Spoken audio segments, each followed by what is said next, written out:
गाथा दुनिया की हो गई।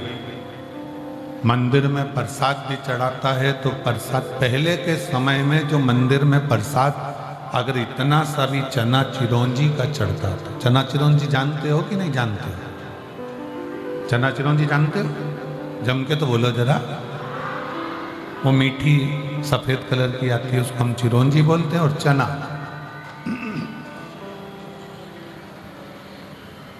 चना और चिरौंजी का जो प्रसाद चढ़ता था तो पहले के समय में उस प्रसाद को इतना सा भी चढ़ता था तो मंदिर के बाहर लोगों को बांटा जाता था। और मेरा विश्वास करता है कि आप जितने बैठे हो आपने भी बांटा होगा।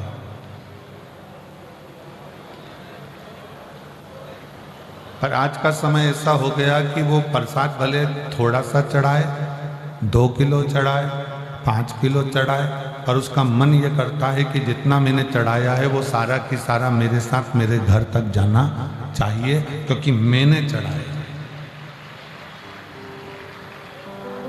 उसको मैंने चढ़ाया। ये चल रहा है डब्बे, उसको मैंने चढ़ाया,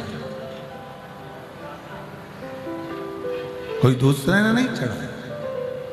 शिव महापुराण की कथा कहती है कि शिव महापुराण एक बात कहती है कि पंडाल में शिव महापुराण की कथा में आपने भले कावड़ भरने के लिए कोई लोग निकल कर जा रहे हों, उनके लिए भंडारा चला दिया हो, आपके यहाँ मेला लगा हो उसके लिए भंडारा चला दिया हो, पर ये जितने शिव भक्त 7 दिन 5 दिन शिव महापुराण की कथा को श्रवण करते हैं, इन शिव भक्तों का मात्र मुख झूठा करा दिया तो वो एक अलग ही तत्व प्रदान कर देता है, वो अलग ही सुख दे देता है।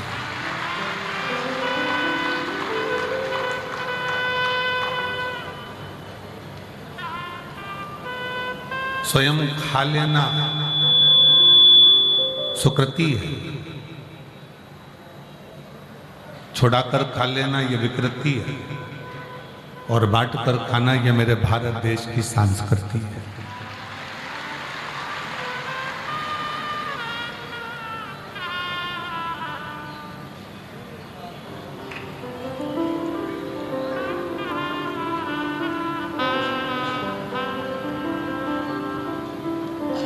बहुत अंतर आता है।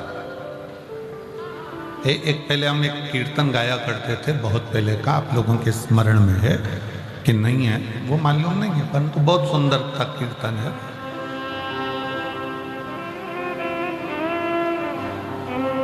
कि साधु चले पौआ पौआ चीटी ने बचाई के, साधु चले पौआ पौआ चीटी ने बचाई के, साधु चले पौआ पौआ चीटी ने बचाई के, और राजा चले हाथी घोड़ा पालकी सजाई के, राजा चले हाथी घोड़ा पालकी सजाई के, और तुलसाम गन भई हरि गुण गाएंगे, तुलसाम गन भई हरि गुण गाएंगे। साधु खावे रूखी सूखी भोग धराई के, साधु खावे रूखी सूखी भोग धराई के, और राजा खावे लड्डू पेड़ा थाली सजाई के, और राजा खावे लड्डू पेड़ा थाली सजाई के, और तुलसाम गन हरि गुण गाई के, हरि गुण गाई के, प्रभु गुण गाई के, हरि गुण गाई के, प्रभु गुण गाई के, तुलसाम गन तुलसा मगन भई हरि गुण गाय के। शास्त्र कहता है भक्ति दिखावे से नहीं होती, भक्ति दिखावे से नहीं होती। शास्त्र कहता है भक्ति दिल से होती, दया दिल से। सनातन धर्म के प्रति तुम कितने समर्पित हो, सनातन धर्म के प्रति तुम्हारा कितना समर्पण है, सनातन धर्म के प्रति तुम कितने समर्पित हो, ये बाहर से भले ना दिखे पर दिल से सनातन धर्म के प्रति तुम्हारा समर्पण 24 घंटे होना चाहिए। हर पल, हर घड़ी, हर क्षण होना चाहिए।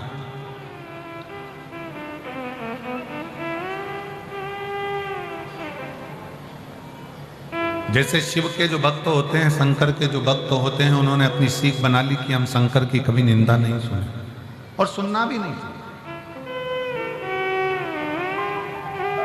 शिव निंदा सुनो भी नहीं, ना शिव निंदा करो ना शिव निंदा सुनो। शंकर का जो भक्त होता है, शिव का जो भक्त होता है, शंकर की आराधना करने वाला जो होता है, शिव की आराधना करने वाला जो होता है, वो शंकर की ना निंदा करता है और ना निंदा सुनता है। उसको मालूम है देवऋषि नारद ने शंकर जी की निंदा करी थी तो देवऋषि नारद को बंदर का मुंह लग गया।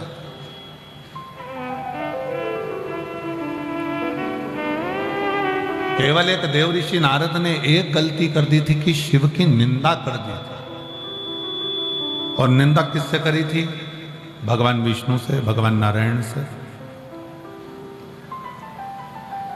नारद जी ने भगवान शंकर की निंदा करी तो नारद जी को बंदर का मुख लगा और भगवान विष्णु ने शिव जी की निंदा सुन ली, इसलिए उनको घोड़े का मुंह लगा। घोड़े का मुख लगा ही इसलिए क्योंकि शिव ने की निंदा सुन ली गई। कितने पुण्य भागी हो आप सब। त्रिवेणी के संगम पर बैठकर 144 वर्ष के बाद में जो ये पवित्र महाकुंभ आया है, इस कुंभ के अवसर पर आप यहां बैठकर ना तो शंकर की निंदा कर रहे हो और ना शंकर की निंदा सुन रहे हो।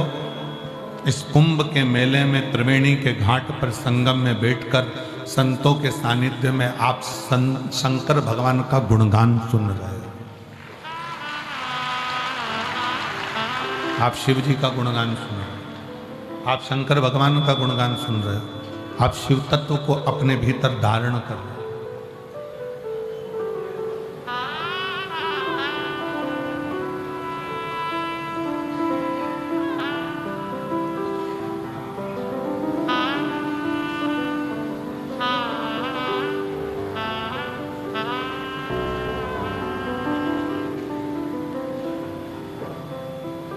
कल वो कोई कह रहा तो गुरुजी एक यहाँ पर माला बेचने वाली आई थी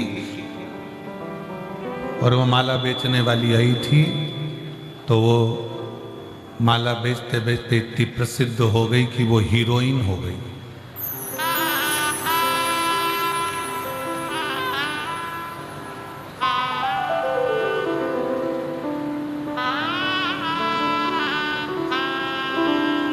जब माला बेचने वाली यहाँ आने के बाद हीरोइन हो सकती है तो माला पहनने वाले भी हीरो तो बन ही सकते हैं।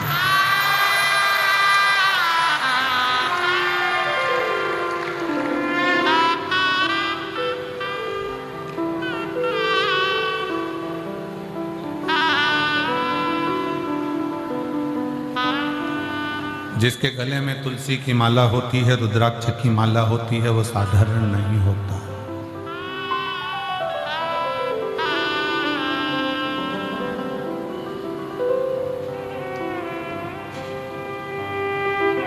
हमारे जीवन में हम भक्ति को सम्मुखता से कभी अपने भीतर की बकाजवा सेट नहीं है। अपने भीतर की भक्ति को दिखावे से ना प्रकट किया जाए।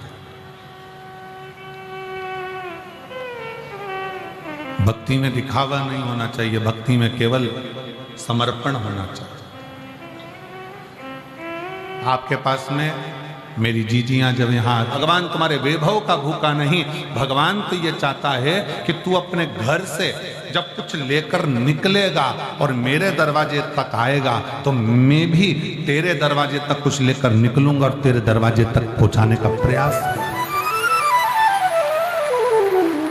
एक लोटा जल सारी समस्या का हल। भगवान तुम्हारे जल का भी भूखा नहीं है, भगवान तुम्हारे वैभव का भी भूखा नहीं, भगवान तुम्हारे धन का भूखा नहीं, भगवान तुम्हारी संपदा का भूखा नहीं, भगवान तुम्हारी दौलत का भूखा नहीं है। भगवान अगर भूखा है तो निर्मल मन सो मोहि पावा और मोहि छल छिद्र कपट न भावा।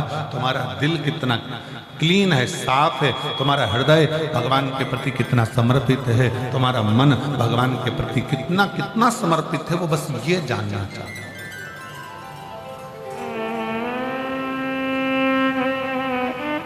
कड़प जंगल में रहने वाला एक भील, क्या आता था उसको? कुछ नहीं। मंदिर में एक पंडित जी को पूजन करते देख लिया था, जंगल में शंकर का शिवलिंग दिख गया था, कड़प ने अपने मुंह में पानी भर लिया, क्योंकि उसके पास लोटा नहीं है चढ़ाने के लिए, जल पात्र नहीं है, बर्तन नहीं है। तालाब में मुख लगाकर मुख में पानी भरा, जीव को मारकर मांस लिया,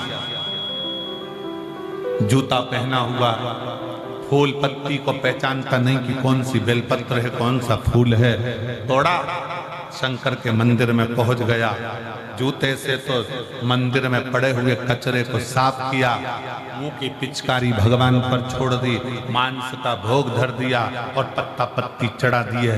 शाम को पंडित जी आए, उन्होंने देखा कोई ने गंदा कर दिया, साफ करा। दूसरे दिन फिर उसी ने यही करा, तीसरे दिन फिर करा। आखिरी में पंडित जी बाजार से जाकर एक लोहे का पिंजरा बना लाए, उसमें शंकर भगवान को बंद कर दिया। बंद तो करा, एक लोहे के पिंजरे की तान टूट गई और वो शंकर के शिवलिंग को लग गई। शिवलिंग को लगते से उसमें से रक्त की धार बहने लगी। भगवान को रक्त निकलता देखकर कड़प को लगा कि ये शिव को क्या हो गया। उसको लगा कि शंकर जी की आंख फूट गई।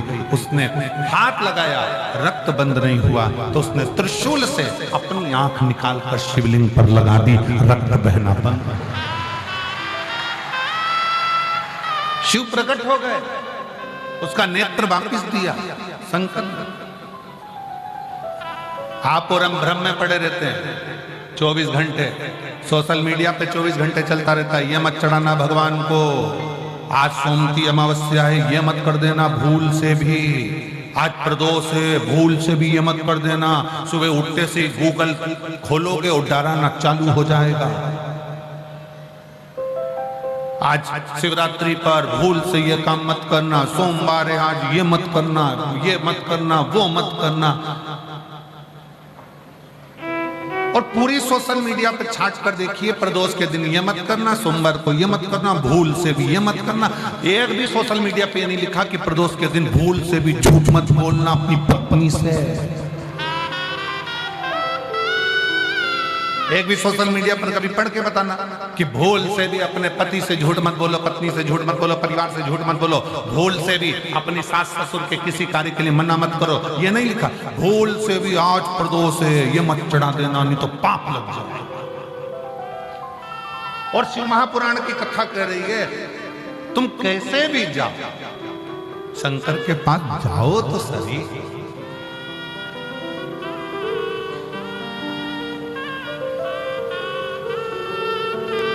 जो फूल किसी देवता पे नहीं चढ़ते वो मेरे शंकर जी पे चढ़ जाते।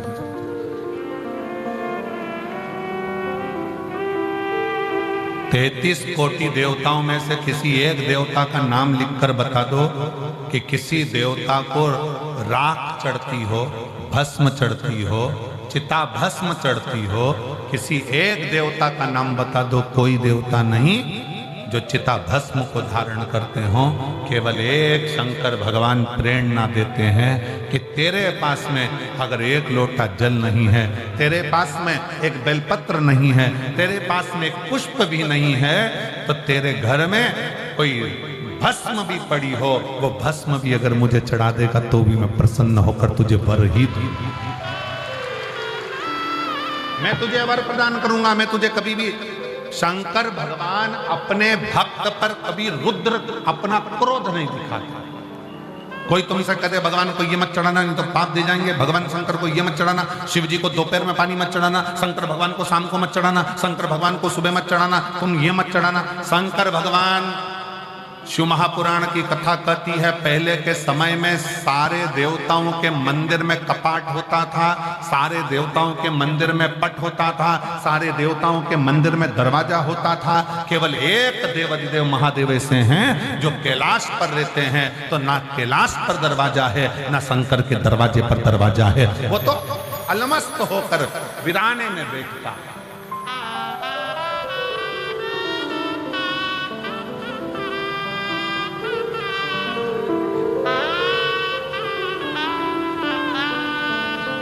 काशी गए हो आप लोग? हाथ उठाओ, कौन कौन गया काशी? सब गए हो? रखो।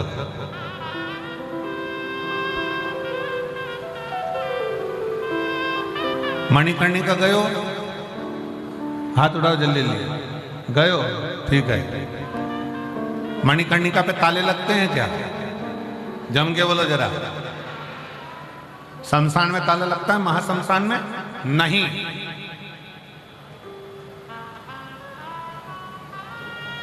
दुनिया के सारे शमशानों में भले ताला लग जाए पर मणिकर्णिका पर ताला नहीं लगता। शमशान में ताला नहीं लगता, महाशमशान में ताला नहीं लगता, क्योंकि मेरा विश्वनाथ मां अन्नपूर्णा के साथ में बैठा हुआ ये देखता है कि मेरा अपना भक्त आ रहा है, कोई दुखी है, उसके लिए मुझे दौड़ कर जाना पड़ेगा, इसलिए वहां ताले की जरूरत नहीं पड़ती, दरवाजे की जरूरत नहीं।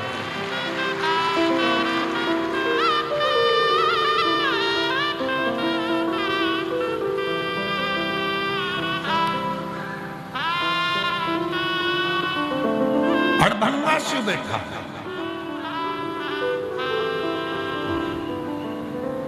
जब बुलाओ तब सम्मुख में रहना, जब बुलाओ वो तुम्हारे सामने है।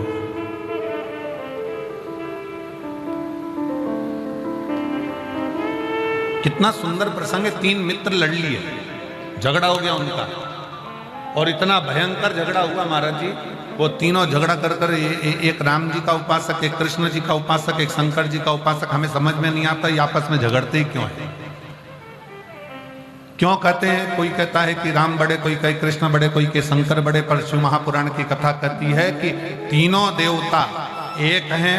भगवान विष्णु में, भगवान शंकर में, भगवान ब्रह्मा में कोई भेद नहीं है, हमारे देवताओं में कोई भेद नहीं है, परंतु लड़के लड़ लिए, झगड़ लिए। नवयुवक बैठे थे आपस में झगड़े। उसने कहा तू राम को भजता है, तू कृष्ण को भजता है, तू शंकर को भजता है, आज देखते हैं कि कौन का भगवान पहले आता है, और पुकारो। सबसे पहले राम जी को पुकारा गया, और जो राम जी को पुकारा तो आवाज लगाई, हे राजा राम आइए, मेरे अवध के नरेश, मेरे अयोध्या के राजा आइए। और राम जी महाराज आए। फिर बुलाया कृष्ण को, हे द्वारका के नाथ, हे मथुराधीश, हे द्वारकाधीश आइए, आपका इंतजार है, आए। फिर तीसरे ने आवाज लगाई, बोले हर हर। जो आवाज लगाई इतने में शंकर भगवान सामने खड़े थे।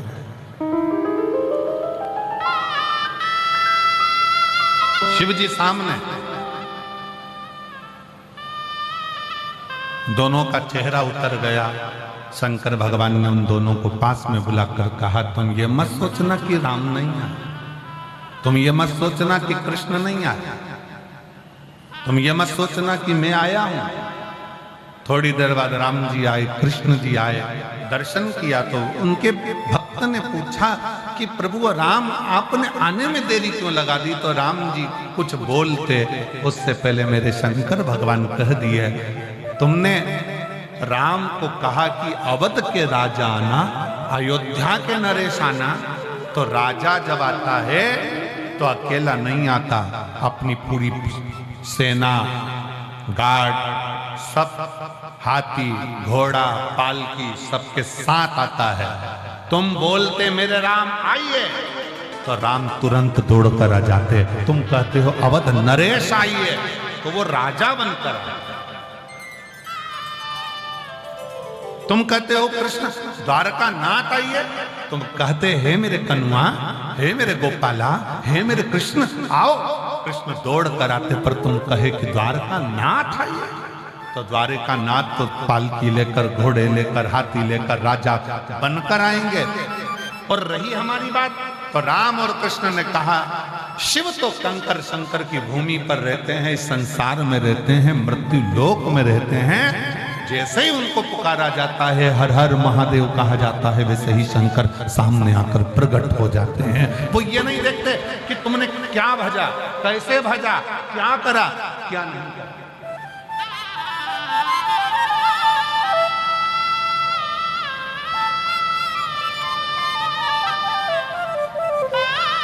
उनकी तो सरलता, उनकी तो सहजता।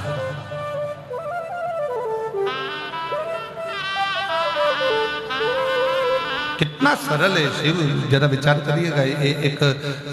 एक गांव का व्यक्ति गाय भैंस चराता था और उसको रास्ते में गुरुजी मिल गए। और गुरुजी मिले तो गुरुजी ने कहा दिन भर भैंस चराता रहता है, दिन भर काम में लगा रहता है, चल आज मैं तुझको गुरु मंत्र देता हूँ, इस मंत्र का जाप करना।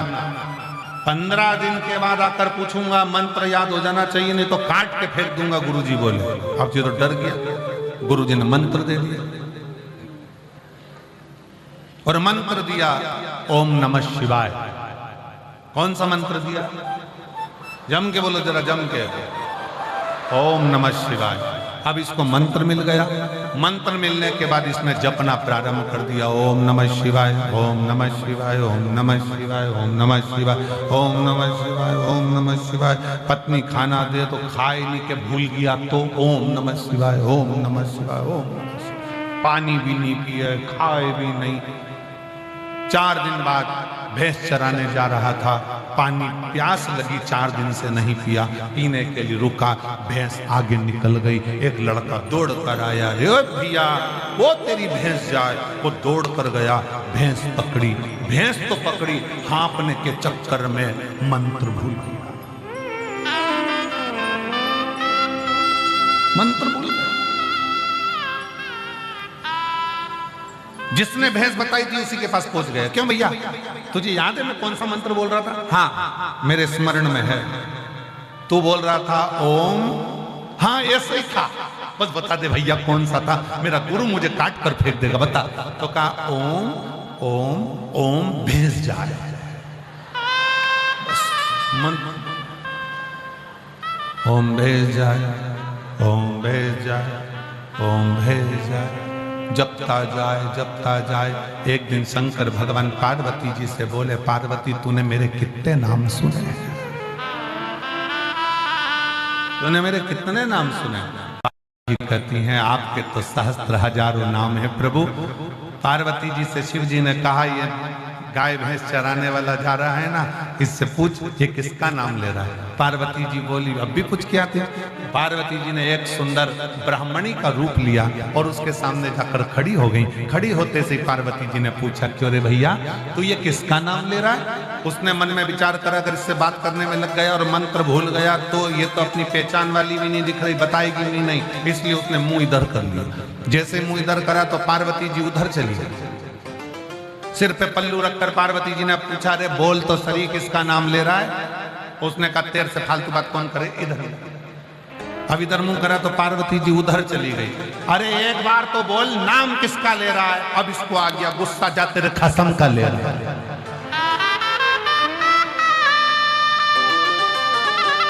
जो पार्वती जी सुनी शिव जी के पास आ गई। भोलेनाथ जी ने पूछा पूछिए किसका नाम ले रहे हो? मेरे कसम का। तुम्हारा शंकर भगवान बोले,